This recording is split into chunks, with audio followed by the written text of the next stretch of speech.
오늘 우리에게 주시는 하나님의 생명의 말씀, 누가복음 2장 8절에서부터 14절까지 말씀을 믿음으로 함께 봉독합니다. 누가복음 2장 8절에서부터입니다.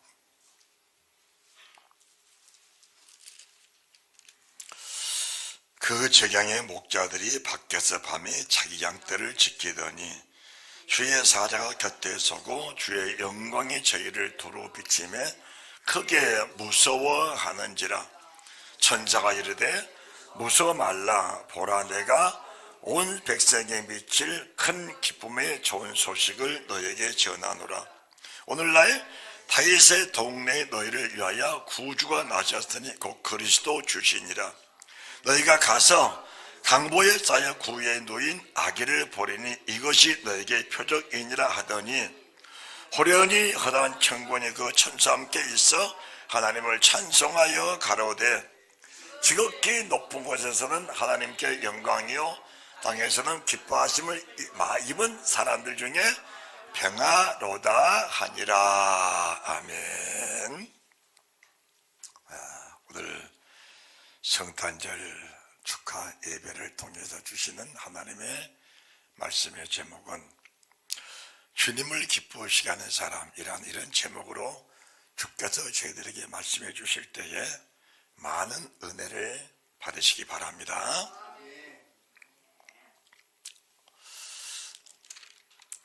주님이 사람으로 오셨습니다. 믿어지십니까? 주님이 똑같은 육체를 입고 세상에 오셨습니다. 이 사실을 마태복음 1장 21절에서부터도 이 말씀을 증거를 하셨고 오늘 본문의 말씀도 같은 맥락에서의 말씀을 주고 계십니다. 그러면은 주님의 오신 증거를 세상 모든 사람들에게 다 알리셨습니다. 은밀히 오신 게 아닙니다.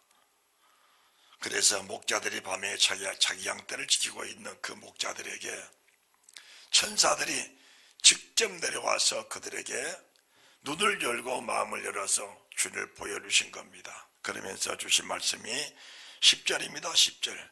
천사가 이르되, 천사는 하나님의 사자입니다. 하나님의 바람, 하나님의 불꽃, 하나님과 같이 하는 천사들입니다. 주님의 뜻을 1.1도 변함없이 땅에 증거하는 자가 바로 천사들입니다. 그 천사가 뭐라고 말하냐? 천사가 이르되 무서워 말라. 내가 온 백성에 미칠, 온 백성입니다. 세상 모든 사람에게 미칠 기쁨의 큰 기쁨의 좋은 소식을 너에게 전한다. 그 소식이 뭐냐? 오늘날 다윗의 동네 넬로에 구주가 나셨으니 곧 그리스도 주시라는 겁니다. 그러시면서 어떻게 태어나셨냐? 구유입니다. 구유라는 것은 우리가 먹는 밥그릇입니다. 말이 먹는 밥그릇입니다. 우리가 먹은 밥그릇, 말이 먹으면 구유입니다. 그 말밥통에 주님을 넣으신 겁니다. 말밥통에. 그러니까 마구간에서 넣을 곳이 없으니까 마구간에서 말이 먹는 밥통에다가 주님을 넣어 놓으신 겁니다. 어떻게 보면은 우리 같으면은, 제 같으면은 만약에 내 자식을 그렇게 낳았다면은 누가 볼까 봐서 숨겼을 겁니다. 수치스럽고 부끄러워서. 그런데 아버지는 이 사실을 세상 모든 사람들에게 다 알리신 겁니다. 내 아들 예수를 내가 마구간에서, 그것도 말밥통 속에다가 내 아이를 낳아서 거기다가 넣어놨다. 그 사실을 목자들아 가서 보고 이 사실을 있는 그대로 증거하라고 하신 겁니다. 그러면은 왜 주님이 거기에 태어나셔야 하셨을까? 그리고 왜 그것이 온 백성에 미칠 큰 기쁨의 좋은 소식일까? 참 대단합니다. 우리가 하나님을 다 할 수는 없습니다. 왜 다 할 수 없냐? 우리는 질그릇에 불과해. 질그릇에. 우리 주님은 토기장이죠. 토기장이십니다. 그러면 주님은 토기장에는 진흙 한 주먹을 가지고 질그릇을 만들 때에 토기장의 생각이 다 있습니다. 내가 이 토기를 어떻게 만들어서 어떤 그릇으로 써야 될 것을 토기장이 잘 압니다. 그런데 막상 지음받은 그릇은 그냥 지어진 것처럼 여깁니다. 그래서 질그릇은 토기장이를 말할 수가 없는 겁니다. 모르는 겁니다. 여기 서 있는 사람 질그릇에 불과합니다. 나를 지으신 주님을 내가 나타내 드릴 수가 없습니다. 마치 내 자신 속에 무엇이 있는가도 나도 모르는데 그렇잖아요. 내 자신 속에 내 머릿속에 무엇이 있는지, 내 몸속에 무엇이 있는지 아무것도 모릅니다. 우리가 심지어 얼마나 무식한 사람들이냐. 그 가냘픈 모기 한 마리, 그 가냘픈 모기 한 마리가 어떻게 사람 몸에 와서 그 두터운 사람의 살을 뚫고 혈관을 자라서 피를 빨아먹을 수 있느냐? 이것 하나도 모르는 내가, 그렇잖아요. 그 가냘픈 모기가 어떻게 사람의 그 두터운 피부를 뚫고 그 속에서 또 혈관을 차려내서 그 속에서 피를 빨아갈 수 있느냐? 이것 하나도 모르는 내가 어떻게 창조주 하나님을 이런 분이라고 말할 수가 있겠냐 그 말입니다. 그런데 오늘 성경에 보니까 주님이 구유에 탄생하셨다. 너무 가난한 곳에서 탄생하셨다. 수치스럽게 탄생하셨다.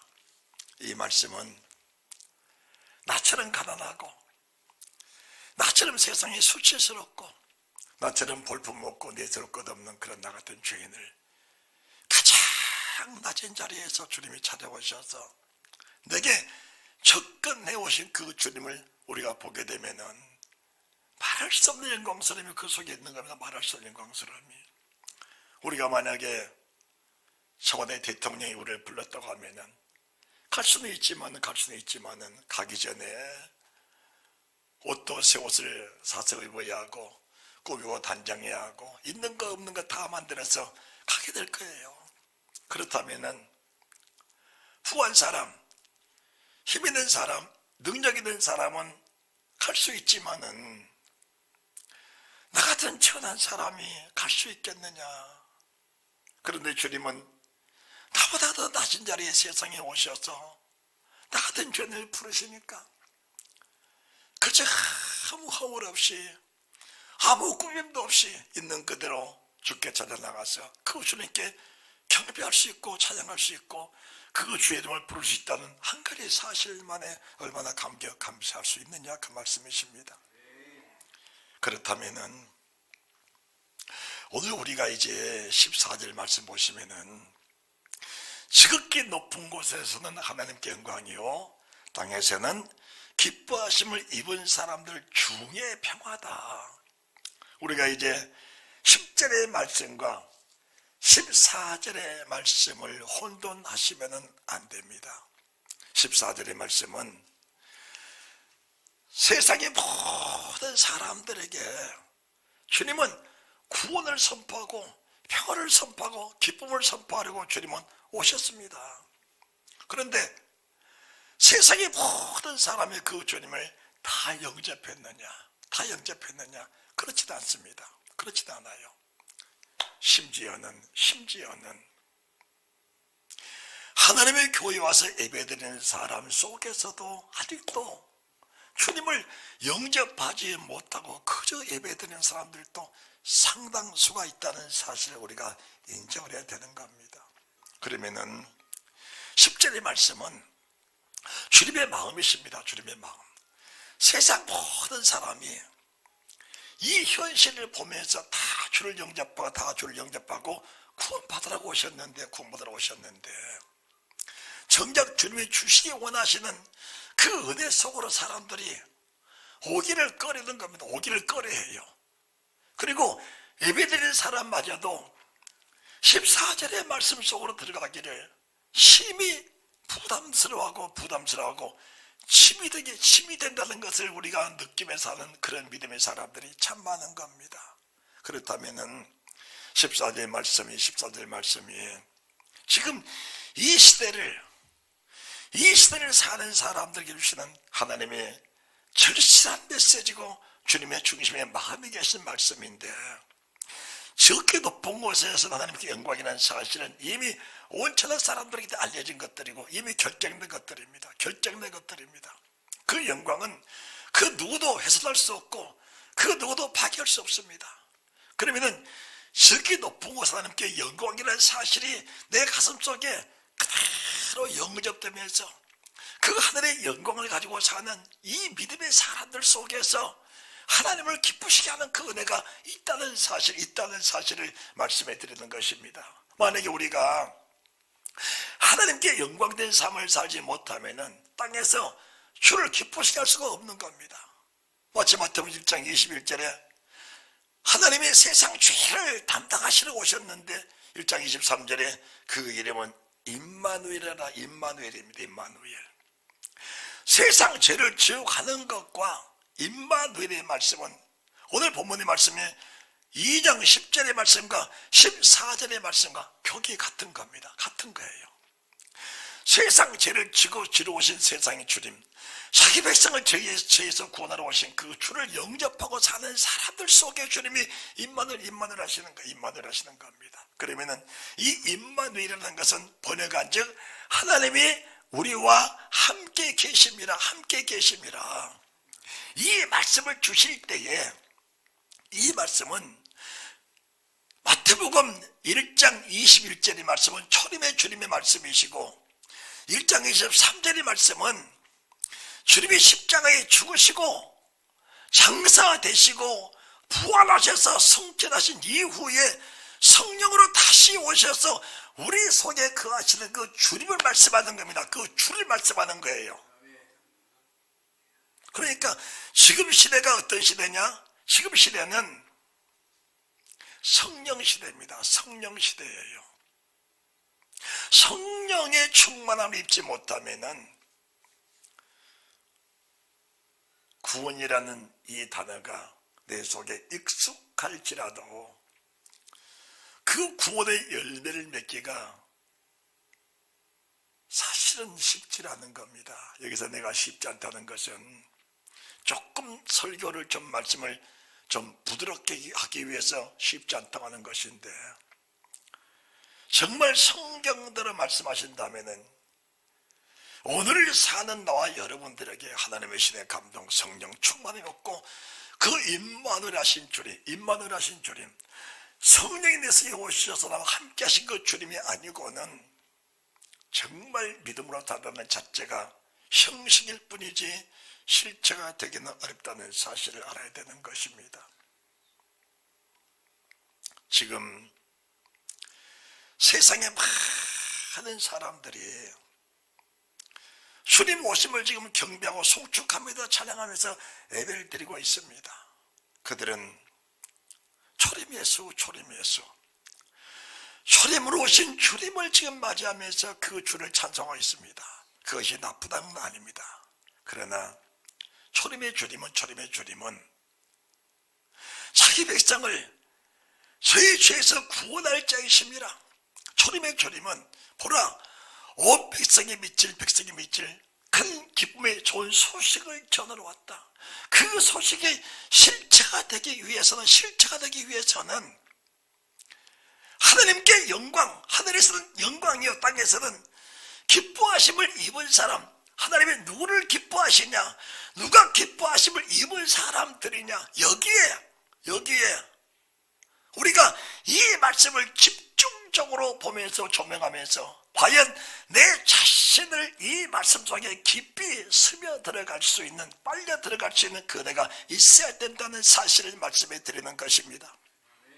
만약 내가 이 땅에 살아가면서 하나님의 기뻐하심을 입은 사람이 못 된다면은 평화라는 게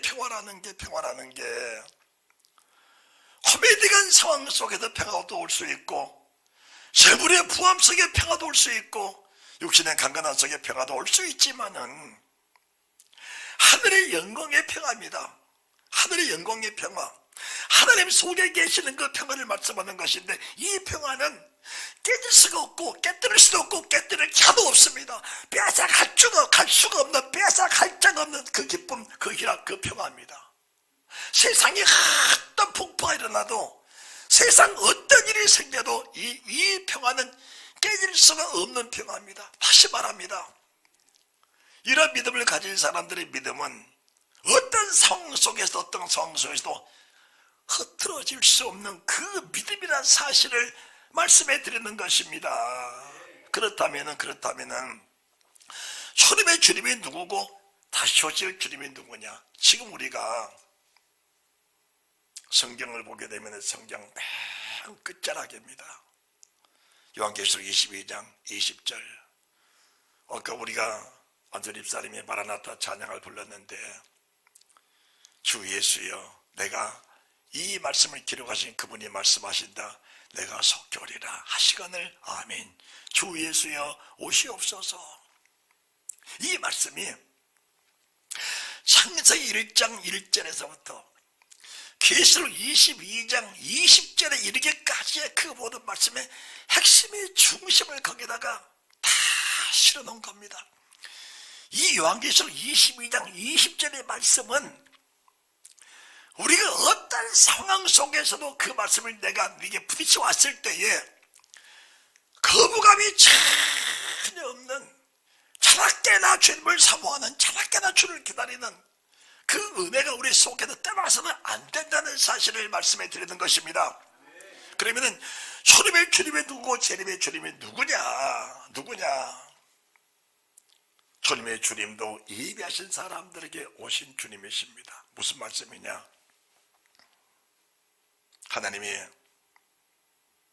아브라함을 부르시고 본토 지척 아버지 집을 떠나 내가 너에게 지적 땅으로 가라고 말씀하신 그때부터 하나님은 아브라함과 언약을 맺었습니다. 그리고 너의 후손이 네가 준 땅에 사는 네 백성들이 어떤 악한 정치인으로부터 400년 동안 억압을 받을 것이다. 내가 그 억압 속에서 내 백성을 구원하여 내실 것이다. 그것이 초림의 주님이십니다. 초림의 주님. 그렇다면은 여기서 애굽에 있는 이스라엘 백성들을 구원해 내실 때에 아무 조건이 없었습니다. 보라! 어린 양을 잡아서 임방과 설주에 피를 바르고 거기서 이 어린 양을 구워 먹고 남은 것은 다 소화하라. 그러면은 죽음이 너희 집을 넘어가리라. 아무 이유가 없습니다.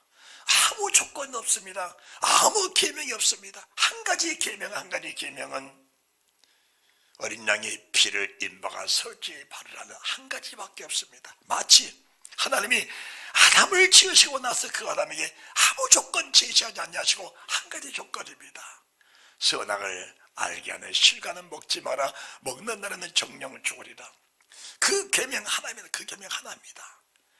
이 계명을 받들어 섬기는 모든 사람들은 무슨 허물이 있고 무슨 죄가 있고 무슨 실수가 있고 빈부 기천을 물러나고 그들은 애굽에서 통째로 다 구원을 받았습니다.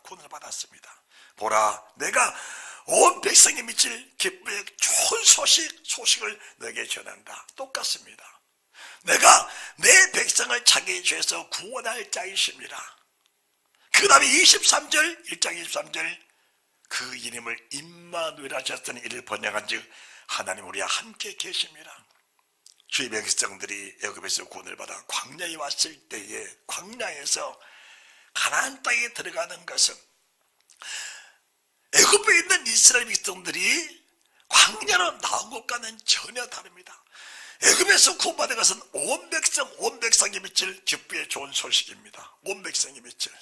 그런데 이 애굽에서 구원받은 백성들이 가나안 땅에 들어가는 그 구원은 성별적인 구원입니다. 성별적인 구원. 이 성백죄 구원은 마태복음 1장 23절의 말씀처럼 그 이름을 임마누엘 하리라. 하나님이 함께 오겠는 사람. 오늘 누가복음 2장 14절 말씀에 저기 높은 곳에서 하나님께 영광이요 땅에서는 기뻐하심을 입은 사람들 중에, 기뻐하심을 입은 사람 중에 평화로다.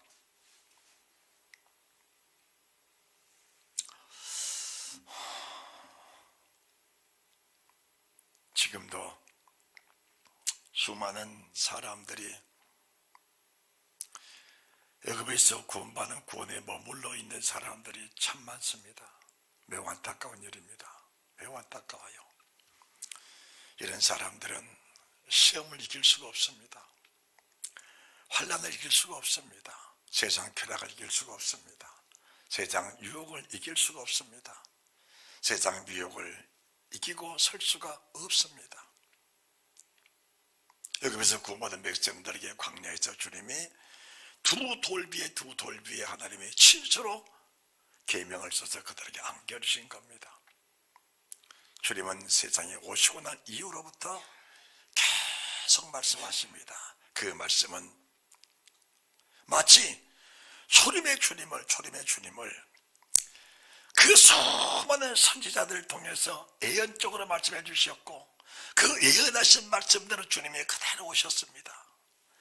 그 주님의 세상에 오시면서부터는 내가 십자가의 죽임을 당하리라. 그리고 제3일 후에 부활하리라.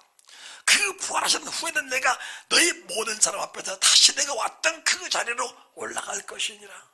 내가 올라가고 나면은 내가 신으로 있던 내가 그 신으로 너희 속에 다시 임하게 되리라는 사실을 끝까지 말씀해 주셨고 주님의 제자들이 증거하는 모든 증거가 다시 오실 주님을 증거했다는 사실을 믿으시기 바랍니다. 그런데 사람들은 어디에 머물러 있느냐? 초등신앙에 머물러 있습니다. 초림의 주님, 성탄절 기쁘다 구주 오셨네. 망백성 맞으라. 기쁘다 구주 오셨네. 예. 그런데 기쁘다 구주 오셨네 찬양을 부를 때 주님 말씀하십니다. 내가 다시 올 건데 너는 나를 맞을 준비가 되어 있느냐? 다시 내가 오는데 나를 맞을 준비가 되어 있느냐라고 하십니다. 여러분, 절대로 한치 오차도 없이 주님은 다시 오신다는 사실을 믿으시기 바랍니다. 주님이 초림의 주님 때에도 왜 목자들이 먼저 주를 봤을까? 왜 동방박사들이 주를 먼저 보았을까? 예비된 자들입니다. 준비된 자들입니다. 여기에는 직분이 상관이 없습니다. 마치 예비된 자들 하면은 대제사장, 장로, 서기관, 바리새인들, 이 사람들은 성경을 잘 아니까. 임금이 어디서 나겠느냐? 유대 땅 베들레헴에서 났는데 이는 이미 선자가 예언한 것들입니다. 성경을 뚫어지게 보고 알고 있다 할지라도 그 알고 있는 성경이 내게 믿음이 되지 못하고 그 알고 있는 성경 속에 계신 그 주를 영접하지 못한다면 이것은 성경 지식에 불과할 뿐이지 하나님을 아는 것이 아니라는 사실을 말씀해 드리는 것입니다. 설교를 아무리 잘하고 말씀을 아무리 많이 들었다 할지라도 그 들은 말씀 속에 내 자신이 단장되지 못한다면 그 들은 말씀 속에 내 자신이 구별되지 못하고 성별되지 못하고 내 자신이 주님의 형상을 옷 입지 못한다면 어떻게 보면 슬픔이 일갈 수밖에 없는 그런 상황 속에 내가 지금 앉아있고 서 있다는 사실도 부정해서는 안 된다는 사실을 말씀해 드리는 것입니다. 사도행전 20장 19절입니다. 사도행전 20장 19절.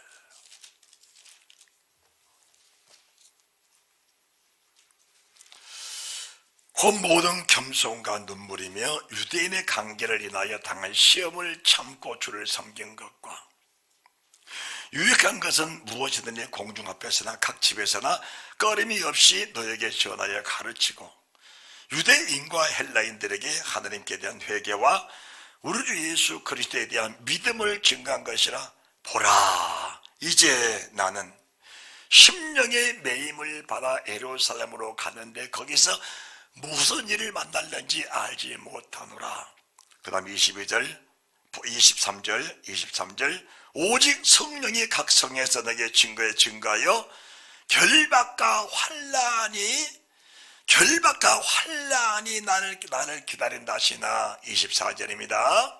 24절 나의 달려갈 길과 주 예수께 받은 사명 곧 내 하나님의 은혜의 복음을 증거한 일을 마치려면은 나의 생명을 조금도 귀한 것으로 여기지 아니하노라.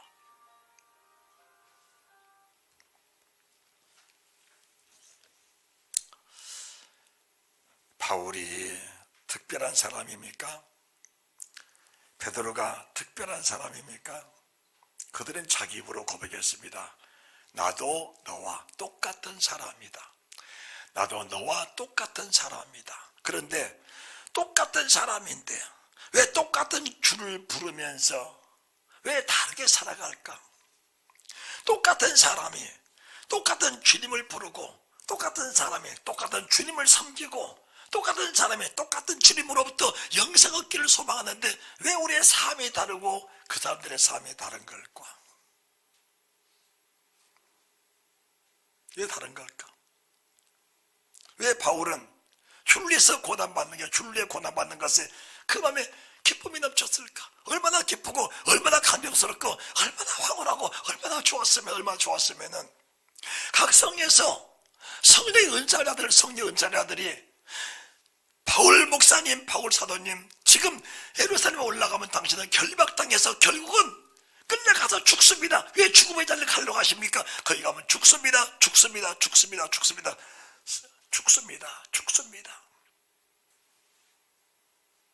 증거해 주었습니다.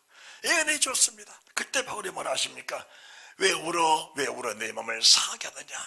나는 예루살렘 올라가서 결박될 뿐 아니라 이미 죽을 것도 각오했다는 겁니다. 죽을 것도 각오했다. 무슨 말씀이냐? 주님으로 머무르는 사람들에게 이런 신앙은 있을 수가 없습니다. 주님께 머무르는 신앙은 초동신앙입니다. 초동신앙. 재림의 신앙이 뭐냐? 재림의 신앙이 사람 일을 생각지 아니하고 하나님의 일을 생각하라. 네 자신을 부인하라. 십자가를 지고 나를 따라오너라. 내 목숨 미워하여 버려버려라. 이 말씀은 영생을 얻기 원하는 사람들의 첫 번째 단추요, 마지막의 결과입니다. 첫째는 뭐냐? 예수 그리스도를 바로 증거하는 겁니다. 주님의 주님을 정확하게 증거하는 겁니다. 내 원죄를 사유르시는 그 주에 내가 내 속에 강하게 와야 합니다. 아담으로부터 지었던 원죄 그 사함을 받은 예수 그리스도의 그 은혜가 내 속에 강력하게 와야 합니다. 구리에 탄생하신 예수 그리스도, 그분이 그 구리에 누우신 그 모습 그대로 십자가에 있는 죽임을 당하신 그 피 흘리심의 그 주님의 은혜가 내 속에 강력하게 와야 합니다. 마치 애굽에 있는 이스라엘 백성들이 양을 잡아 인방아 솔직히 피를 뿌렸을 때 그 피가 그들의 가슴 속에 강하게 와야 합니다. 그런데 그 피가 내 속에서 살아나시는 그 주의 보혈로 와 있는 것이 아니고 목숨을 건지기 위한 수단으로 왔기 때문에 그 피의 강력한 은혜가 그 속에 있을 수가 없다는 사실을 말씀해 드리는 겁니다. 그러니까 이런 사람들이 출굽을 하여 주님을 영접했지만은 신보단양 예복단양까지 가게는 매우 적절하지 않다는 사실을 말씀해 드리는 것입니다. 하나님의 사람 바울이 말합니다. 왜 울어 내 마음을 상하게 하느냐. 나는 예루살렘 올라가 결박받을 뿐 아니라 이미 죽을 것도 각오했노라. 목숨이 얼마나 귀합니까? 그런데 하나님의 사람 바울은 목숨을 주를 위해서라면은 목숨을 그냥 버려버리겠다는 겁니다. 버려버리겠다는 겁니다. 그러면 그것이 버린 것이냐? 그게 버린 것이라면은 버릴 수 없는 겁니다. 우리가 이 땅에 살면서 작은 사업체 하나도 이 사업을 시작해서 불확실하다고 한다면은 거기다가 물질을 투자할 사람이 없는 겁니다. 이 사업을 시작해서 무엇인가 소득이 생긴다고 하니까 물질을 거기다 그냥 버려버린 겁니다. 투자해버린 겁니다. 주님의 가치, 목숨의 가치, 생명의 가치, 영생의 가치, 이 값어치를 우리가 마음속 깊은 곳에서부터 깨달아져야 됩니다. 깨달아져야 돼요. 믿음의 가치가 깨달아져야 됩니다. 왜 예수를 믿어야 하는가? 왜 그분이 오셨는지, 왜 지금 천임의 주님과 재림의 주님 사이를 이렇게 크게 우리가 엇갈려서 말씀하는 것인가? 왜 구분해서 말씀하는 것인가? 이 말씀을 깊게 깨닫지 못하면 잘못하면 내 귀한 생명을 잃어버리게 될 수 있다는 사실을 기억하셔야 됩니다. 다시 말씀을 드립니다. 초림의 주님은 육신의 며 종로를 타는 삶에서 벗어날 수 없습니다. 마치 대제사장, 장로, 서기관, 바리새인들, 서기관들이 시기와 질투로 주님을 죽인 것과 똑같습니다. 시기와 질투로 주님을 죽였던 그 시기와 질투의 마음이 육신의 유익을 위해서라면 확실히 투자하겠지만은 다시 소지를 주로 영접하던 길에는 인색하게 살아가는 그들의 부청난 모습이 내 모습과 왜 그렇게 흡사한지, 지금도 내 속에서 시기와 질투로 주를 죽이고 있는 내 자신을 발견하지 못한다면 나는 소망이 없다는 사실도 알아야 하는 것입니다. 왜 그걸 모르고 사는 것일까? 바울이 특별한 사람이냐? 나도 너와 같이 성경을 가진 사람이다. 베드로가 다른 사람일까? 고넬료가 베드로 앞에서 무릎 꿇고 절하니까 일어서라, 나도 너와 똑같은 사람이다. 다만 너보다 앞선 것은 내가 주님을 먼저 만났고 주의 음성을 들었고 그분의 음성에 진실하다는 사실을 먼저 알고 그 사실을 증거로 온 것만 다를 뿐이지 너와 나와 똑같은 사람이다 라는 것을 말씀해 드리는 것입니다. 여러분들, 흐트러지지 않은 믿음의 삶을 살기 위해서는 몇 가지가 필요합니다. 마태복음 13장 44절입니다. 마태복음 13장 44절.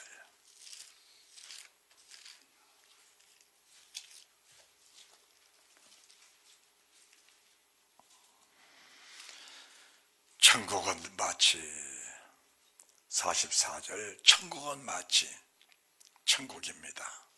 천국이 무엇이냐? 임마누엘의 하나님이십니다. 천국이 무엇이냐? 하늘에는 영광이요 땅에서는 기뻐하심을 입은 사람 중에 평화다. 그게 천국입니다. 내 삶이 지금도 하나님을 기쁘시게 하는 그런 복된 삶이 돼야 됩니다. 하나님을 기쁘게 하는. 만약에 우리가 예배를 통해 내 자신을 발견하지 못하면 소망이 없는 겁니다. 이 사람 지금 천국은 마치 밭에 감춘 보화와 같으니 내 속에 감춰진 것들이 예배를 통해서 드러나야 합니다. 나타나줘야 되는 거예요. 찾아야 됩니다. 그리고 버릴 것은 버리고 취할 것은 취하는 이 은혜와 결단들이 내 속에서 이루어져야 합니다.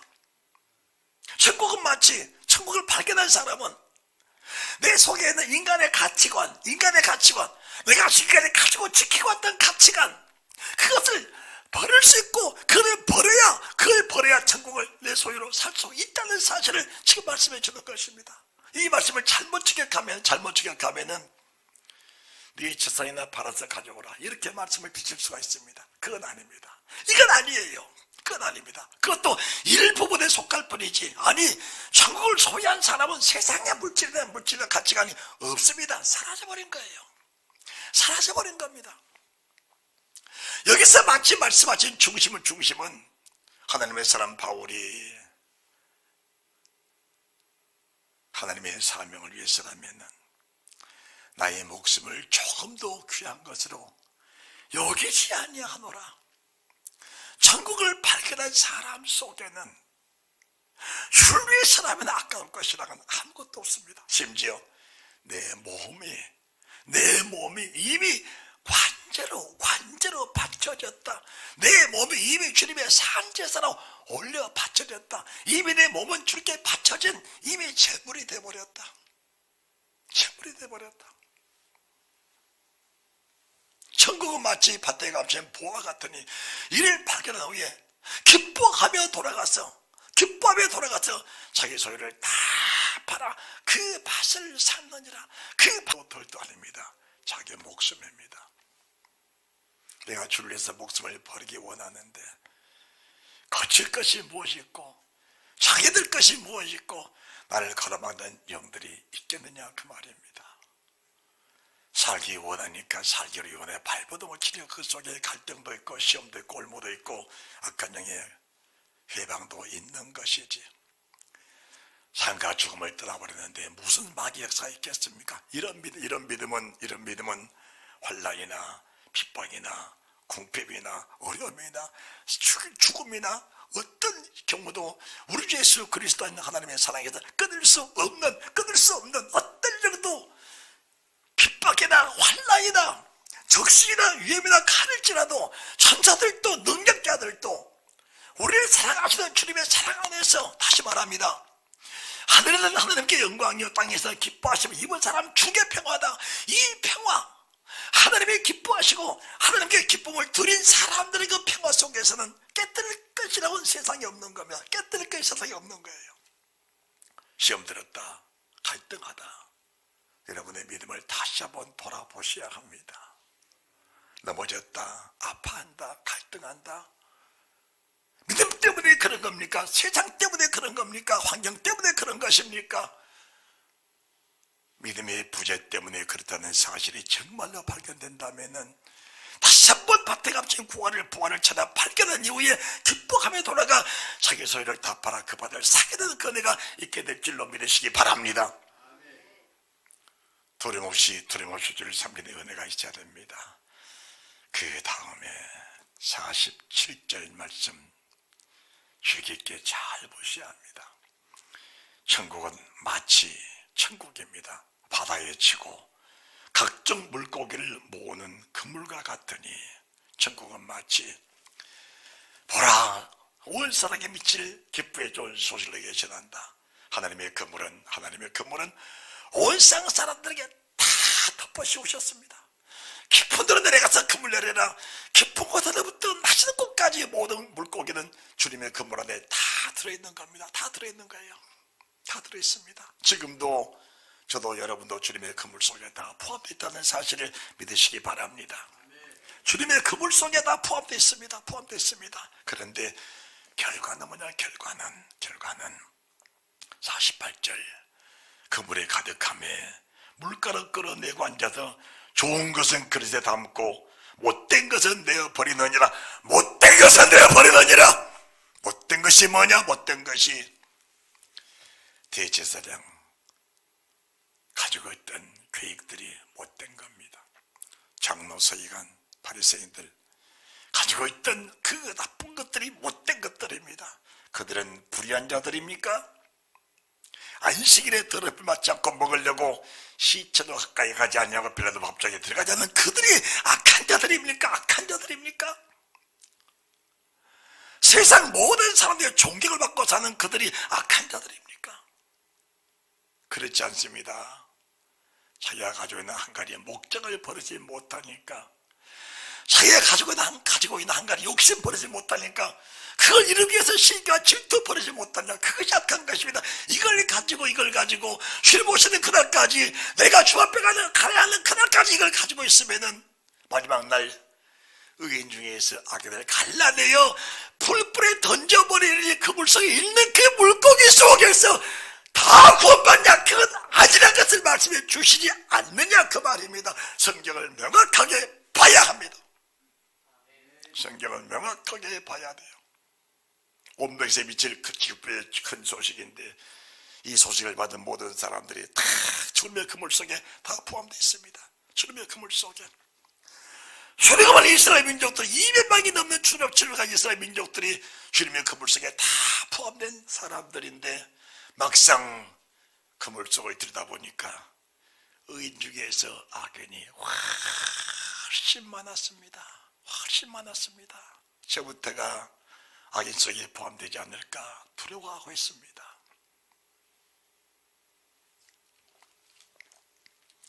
그물에 가득한 물가에 끌어내고 앉아서 좋은 것은 그릇에 담고 못된 것은 내어버리니라. 세상 끝에도 성경은 주님의 주를 맞이한 수수의 사람들이 이 소식을 증감해서 세상 모든 사람들에게 주님의 그물을 다 뿌려준 겁니다. 우리는 내 의사와 관계없이 주님의 은혜 가운데 그 주님의 그물 속에 다 포함되어 있는 사람들입니다. 그래서 주님 말씀하십니다. 하나님은 해를 창조할 때 악인과 선인에게 해를 다 골고루 주셨다. 비를 뿌릴 때에도 악인과 선인에게 비를 그대로 골고루 뿌려주셨다. 세상 모든 추수도 세상 모든 피조물들을 악인과 선인들이 쓸 수 있도록 다 만들어 놓았다. 그걸 쓰고 그 은혜를 임당해서 다 천국에 가는 것이냐, 다 좋은 물고기냐, 다 그릇에 담겨있는 물건들이냐, 천국에 들어갈 사람들이냐, 그건 아니라는 겁니다. 아니라는 거예요. 세상 끝에도 그러하리라. 천사들이 와서 의인 중에서 악인을 갈라내요. 풀무불에 던져 넣으니 거기서 울며 이를 감히 있으리라. 어떤 사람은 이렇게 말한 사람도 있습니다. 가론 유다가 지옥 갔다는 성경 구절에 어디가 있느냐. 제가 직접 그런 사람들을 만나 봤던 사람 중에 한 사람입니다. 지옥 갔다는 말은 없습니다. 그러나 너는 차라리 인간으로 태어나지 않았다면 정말 내가 좋을 뻔했다. 너가 인간으로 태어난 것이 내게는 큰 불행이다. 그게 무슨 말씀을 뜻하는지 알고 계십니까? 12지대 중에 하나라고 방심하고 살 수는 없는 겁니다. 12 중에 하나인 가룟 유다까지도 물질의 욕심 버리지 못하니까 마지막 날 그물을 끌어내어 앉아서 좋은 것은 그릇에 담고 못된 것은 내어버리느니라. 세상 끝에도 주님 오시는 그날도 세상 끝에도 내가 세상 떠난 그날이 내 세상 끝이고 주님 오시는 그날이 온 인류의 끝인데 내가 세상 떠나면 나의 끝이고 주님 오시면 세상 모든 종말의 끝인데 심판은 똑같습니다. 똑같아요. 내가 내 속에 내 속사람이 들리는 순간부터 내 의지는 없어져 버립니다. 내 의사는 없습니다. 내 자유의지는 거기서 또 박탈됩니다. 여러분, 내가 그렇게 오래 남지 않았습니다. 그렇게 길지 않습니다. 지금이라도 여러분들이 저와 함께 슬픔을 가는 그런 일이 없도록 풀못불 자, 천국은 맞지.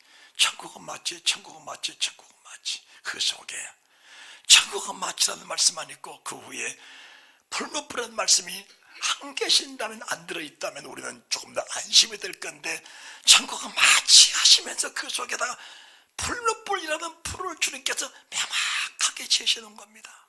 다시 말씀드립니다. 사람으로 태어난 모든 사람들에게는 선택의 여지를 다 주셨다. 선택의 여지를. 그물 속에서 내가 그물 속에 살면서 그물 속에도 좋은 고기가 되느냐, 그물 속에 나쁜 고기가 되느냐, 세상 밖에서 있는 고기가 아니고 그물 속에서 좋은 고기가 되느냐, 그물 속에서 못된 고기가 되느냐, 지금 그것을 말씀하고 계시라는 사실을 왜 모릅니까? 왜 교회 안에서 좋은 고기가 되느냐, 나쁜 고기가 되느냐, 못된 고기가 되느냐, 지금 그걸 말씀하시는데 그것을 사람들이 이해를 못하고 있잖아요. 누가 가르쳐줘야지. 이해를 못하고 있잖아. 교회 안에서, 건물 안에서 세상에서 살면 좋은 공기, 좋은 나쁜 공기가 아니고 건물 안에 있는, 건물 안에 살면서 건물 속에 있는 좋은 이 고기, 물고기, 못된 물고기가 그 속에서 결정이 된 것인데, 그래서 의인 중에서 악인을 갈라내요. 던져버리려니 거기다 풀어버려서 슬피 울며 일감이 있으나 이 말씀까지 가면 안 된다는 사실을 믿으시기 바랍니다.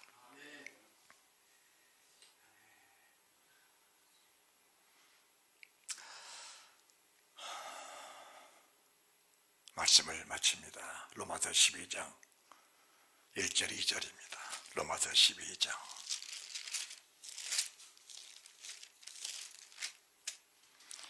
그러므로 형제들아, 내가 하나님의 모든 자비하심으로 너희를 권한다. 하나님의 모든 자비하심을 내가 통틀어서 내게 주신 하나님의 은혜를 내가 안다. 그 은혜를 가지고 내게 권한다. 너희의 몸을 하나님의 기뻐하시는 거룩한 산제사로 드리라. 이런 너희가 드릴 영적 예배니라. 예배를 드립니다. 같은 물고기 지금 그물 속에 다 쌓여 있습니다. 그물에 쌓이는 생선들에게 무슨 먹이를 주느냐, 그리고 그 먹이를 그 그물 속에 있는 고기들이 어떻게 받아 먹었느냐, 그것이 좋은 고기, 못된 고기로 이미 구분돼 온다는 사실을 알아야 합니다. 그래서 하나님의 사람 바울 사도가 이 말씀을 받고 그 말씀을 어떻게 해석하느냐, 내가 하나님의 모든 자비하심으로 너희를 권한다. 너희 몸을 하나님의 기뻐하시는 거룩한 산제사, 산제물로 바쳐드리라. 언제 드릴까요? 오늘 그렇게 하라. 언제 그렇게 할까요? 주님 나라 가기까지 그렇게 하라. 언제 그렇게 할까요? 이 말씀을 깨달고 밭에 감지 보화를 발견한 순간부터 그렇게 하라. 언제 그렇게 할까요? 네가 주님의 그물 속에 있다는 사실이, 네가 주님의 그물 속에 있다는 사실이 믿어지고 깨달아질 때, 그때부터 거룩한 강단에서 쏟아진 생명의 말씀을 그대로 받고 그대로 믿고 그대로 살면서 하나님이 예비하신 합당한 좋은 열매가 되라고 주님 말씀하신 줄 믿으시기 바랍니다. 그렇게 돼야 되는 거예요. 주님의 주님 기쁘다 구주오셨네, 만복에서 받으라. 이 말씀도 나쁜 건 아닙니다. 이 말씀도 굉장히 중요합니다. 그러나 거기 머물러 버리면은 초등신앙에서 벗어날 수가 없다는 사실을 믿으시기 바랍니다. 아멘. 주 예수의 옷이 없어서 모든 사람 속에 내가 있을지어다 성경을 끝으로 마무리 지음해 두시는 그 주님 말씀의 그 심각성을 내가 깨닫지 못한다면 오늘도 주님의 주님의 마지막 전쟁 다시 오실 줄 영접하시는 기회가 없다는 사실도 알으셔야 합니다. 그러므로 내 형제들아, 내가 하나님의 모든 자비하심으로 너희를 구원한다. 너희 몸을 따라합시다. 내 몸속에는 내 생각도 있고 내 마음도 있습니다. 내 의지도 있습니다. 내 생각, 육신의 생각 가지고 살다가 육신의 생각 내려놓고 영의 생각으로 다시 받아들이면서 내 마음 추하고 더럽습니다. 인정합니다. 추하고 더러운 내 마음을 예수 그리스도의 십자가의 보혈, 살아계신 보혈로 날마다 씻고 정케하는 그 은혜가 있어질 줄 믿으시기 바랍니다. 주님이 말씀하십니다. 왜 고백하지 않느냐, 왜 회개하지 않느냐, 왜 토설하지 않느냐, 왜 내 일을 고백하지 않느냐. 나는 너를 위해 피를 흘렸고 그 피는 지금도 내게 살아계셨어, 살아있었어. 네 속에 지금도 유효하고 계시느니라. 그 피를 마음껏 마시고 마음껏 의지하고 마음껏 활용하라고 말씀하시는데 왜 그 피를 의지하지 않느냐. 그 피를 의지하지 않는 것은 죄를 깨닫지 못하기 때문에 그런 것이고 죄에 대한 심각성을 모르기 때문에 그렇다는 사실을 믿으시기 바랍니다. 누가 죄를 여기지 않기 때문에 그 죄를 회개할 기회가 없는 것이죠. 그 죄를 회개할 기회가 없어.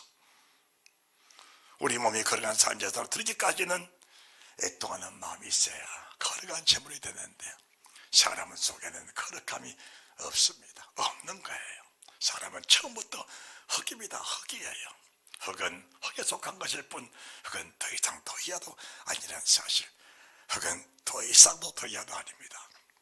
흙은 흙에 속한 것일 뿐 흙은 흙에 속한 세상 모든 것 속에 함께 살아갈 수밖에 없는, 그래야 평안하게 살아간다고 생각하는 것이 흙에 불과합니다. 이 흙 속에 찾아오신 주를 영접하고 그 성령 하나님을 의지하고 살아갈 때에 우리 몸이 구별되고 성별되면서 거룩한 자는 거룩한 영, 거룩한 하나님의 영광으로 화가 되어서 내 몸이 하나님의 영광이 되고 기뻐하심을 입은 사람 중에 평화가 되는 그네가 있게 된다는 사실이 믿어질지인데 내 몸을 하나님의 기뻐하는 거룩한 산자들이라 있는 너희가 될 영적 예민이라 너희는 이 세대를 본받지 말고 오직 마음을 새롭게 함으로 변화를 받아 하나님의 선하시고 기뻐하시고 온전한 뜻이 무엇인지 분별하도록 하라. 성탄 예배입니다. 주님은 오셨습니다. 맞습니다. 나 같은 죄인을 찾으러 오셨습니다. 그리고 내가 주님께 발견된 사람 중에 한 사람이고 내가 주님께 픽업된 사람 중에 한 사람의 사실은 인정합니다.